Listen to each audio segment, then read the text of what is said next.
امریکہ کی بھارتی وزیر اعظم نریندر مودی کو شٹ اپ کال اشتعال انگیز بیان بازی بند کر کے علاقائی امن و امان استحکام برقرار رکھنے کا کہہ دیا۔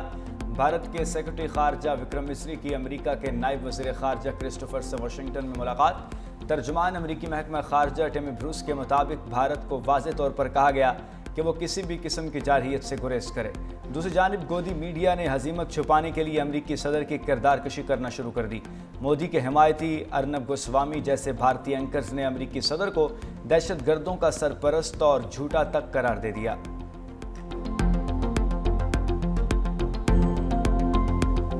India tried to weaponize Indus Water Treaty, which is a lifeline for the people of Pakistan, 240 million people, to stop our flow of water to Pakistan.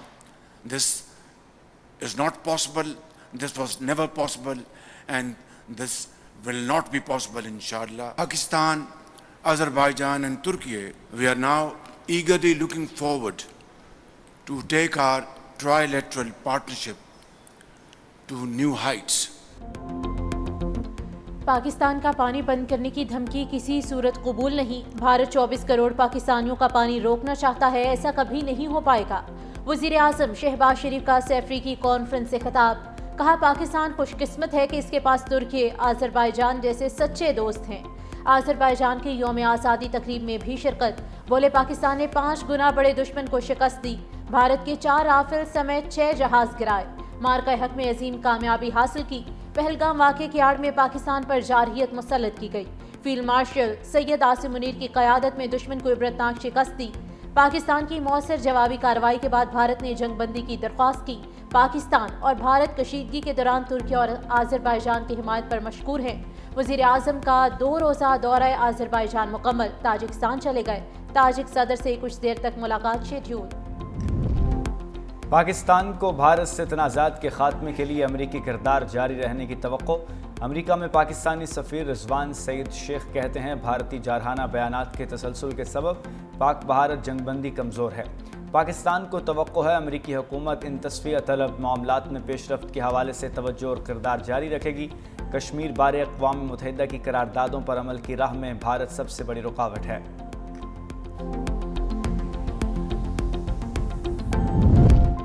Pakistani بیانیہ اجاگر کرنے کا مشن، سفارتی محاذ پر سرگرمیاں تیز۔ بلاول بھٹو زرداری کی قیادت میں پارلیمانی وفد کل امریکہ روانہ ہوگا۔ بلاول بھٹو زرداری کی قیادت میں وفد 2 جون تک نیو یارک میں موجود ہوگا۔ پاکستانی وفد 3 جون کو واشنگٹن میں ملاقاتیں کرے گا۔ وفد عالمی فورمز پر پاکستان کا موقف بھرپور انداز میں پیش کرے گا۔ بھارتی جارحیت، مسئلہ کشمیر اور اقتصادی ترقی ایجنڈے میں شامل۔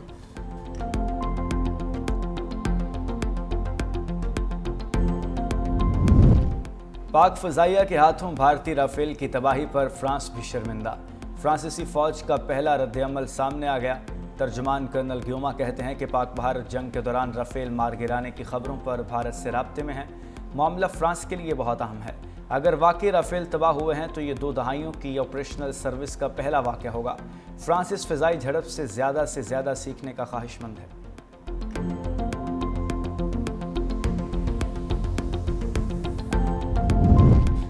صدر آصف علی زرداری سے پیپلز پارٹی جنوبی پنجاب کے وفد کی ملاقات۔ چودھری زکا اشرف، ممتاز علی چانگ، مخدوم شہاب الدین اور رکن قومی اسمبلی مخدوم طاہر نے صدر کو درپیش مسائل اور دیگر امور سے آگاہ کیا۔ صدر زرداری کے جمہوری اقدار کے استحکام میں تمام سیاسی قوتوں کے کردار کی تعریف، کہا جمہوریت کے تسلسل اور اداروں کے استحکام کے لیے ہم آہنگی اور سیاسی مکالمے کا فروغ وقت کی اہم ضرورت ہے۔ عوامی مسائل کے دیر پا حل کے لیے تمام طبقات کے ساتھ مشاورت اور تعاون کے ساتھ آگے بڑھنا ہوگا۔ پاکستان میں متبادل ذرائع توانائی کا انقلاب آ چکا، کوشش ہے پاور ٹیرف میں پائیدار بنیاد پر کمی کی جائے۔ وفاقی وزیر توانائی اویس لغاری کا بجلی کے شعبے میں تبدیلیوں پر ورکشاپ سے خطاب، کہا حکومت نے گزشتہ 1 سال میں صنعتی شعبے کا ٹیرف 30% کم کیا۔ پاور سیکٹر میں اہم اصلاحات کی گئیں۔ 2-3 سال سے بجلی کی طلب میں کمی واقع ہوئی، کوشش کر رہے ہیں ترسیلی نقصانات کا بوجھ صارفین پر نہ پڑے۔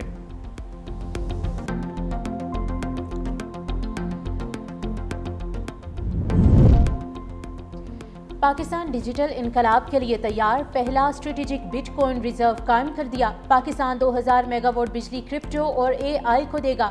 پاکستان کرپٹو کونسل کے CEO بلال بن ثاقب کا لاس ویگس میں خطاب، کہا پاکستان میں 4 کروڑ کرپٹو والیٹس ہیں۔ ڈیجیٹل اثاثہ جات کے لیے نیا ریگولیٹری ادارہ قائم کیا گیا ہے۔ پاکستان اب ماضی کا قیدی نہیں بلکہ ٹیکنالوجی کا مرکز ہے۔ ہم یہاں خواب نہیں حقیقت بنا رہے ہیں۔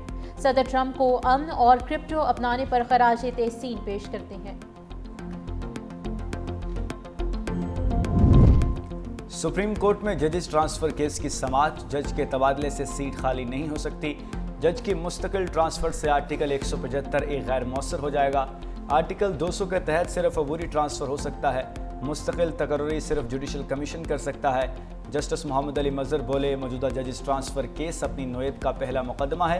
آرٹیکل 175 کے تحت نئی تقرری ہو سکتی ہے۔ نئی تقرری اور تبادلے کے معنی الگ الگ ہیں۔ جسٹس محمد علی مظہر نے کہا، عدالت کے سامنے آئینی اور قانونی نقطے کی تشریح کا معاملہ ہے۔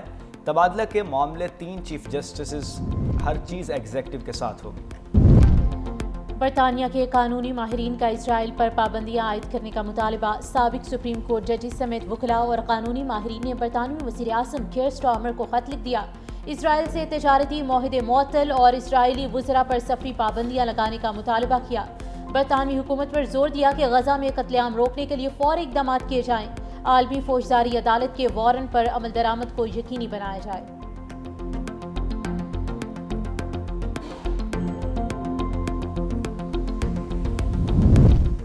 ایکس کے مالک ایلون مسک نے ٹرمپ انتظامیہ کو خیر آباد کہہ دیا۔ سوشل میڈیا پر پیغام میں کہا، حکومت کے خصوصی ملازم کی حیثیت سے میرا ٹائم ختم ہو گیا۔ صدر ٹرمپ کا شکریہ کہ انہوں نے اضافی اخراجات کم کرنے کا موقع دیا۔ وائٹ ہاؤس نے ایلون مسک کے ٹرمپ انتظامیہ چھوڑنے کی تصدیق کر دی۔ میڈیا رپورٹس کے مطابق ایلون مسک نے صدر ٹرمپ کو بتائے بغیر مشیر کا عہدہ چھوڑا۔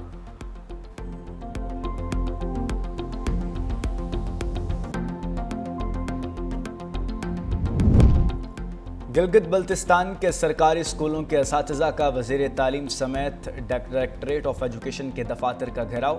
خواتین اساتذہ کی بڑی تعداد بھی موجود۔ سرکاری اسکولوں میں تعلیم کا سلسلہ معطل، اساتذہ کا پروموشن کا نوٹیفیکیشن جاری ہونے تک دھرنا ختم کرنے سے انکار۔ آزاد کشمیر کے شہر راولاکوٹ میں قانون نافذ کرنے والے اداروں کی کارروائی، 4 دہشت گرد ہلاک۔ دہشت گردوں کی موجودگی کی خفیہ اطلاع پر آپریشن کیا گیا۔ فائرنگ کے تبادلے میں 2 پولیس اہلکار بھی شہید ہو گئے۔ وزیر داخلہ محسن نقوی کا آپریشن کے دوران شہید ہونے والے اہلکاروں کو خراج عقیدت، کہا شہید ہونے والے پولیس اہلکاروں کو سلام پیش کرتے ہیں۔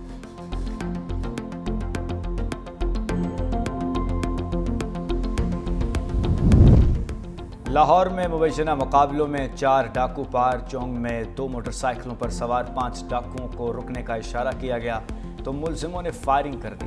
پولیس کی جوابی کارروائی، 3 ڈاکو اپنے ساتھیوں کی فائرنگ سے ہلاک ہو گئے۔ دوسری جانب کاہنہ میں اشتہار کی گرفتاری کی چھاپہ مارا گیا تو ملزموں نے فائرنگ کر دی۔ ایک ملزم اپنے ہی ساتھیوں کی فائرنگ سے مارا گیا۔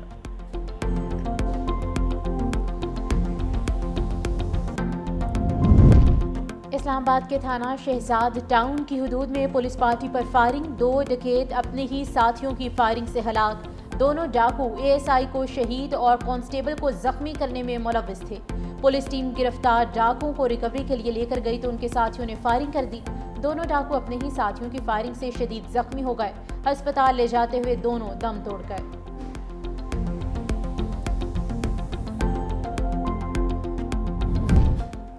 کراچی کے علاقے ڈیفنس موڑ پر تیز رفتار ڈمپر بے قابو ہو کر بنگلے کی دیوار سے جا ٹکرایا، ڈرائیور اور کلینر زخمی۔ ڈمپر تعمیراتی ملبہ لے کر پنجاب کالونی کی جانب سے جا رہا تھا۔ ڈرائیور کے مطابق حادثہ بریک فیل ہونے سے پیش آیا، زخمیوں کو ہسپتال منتقل کر دیا گیا۔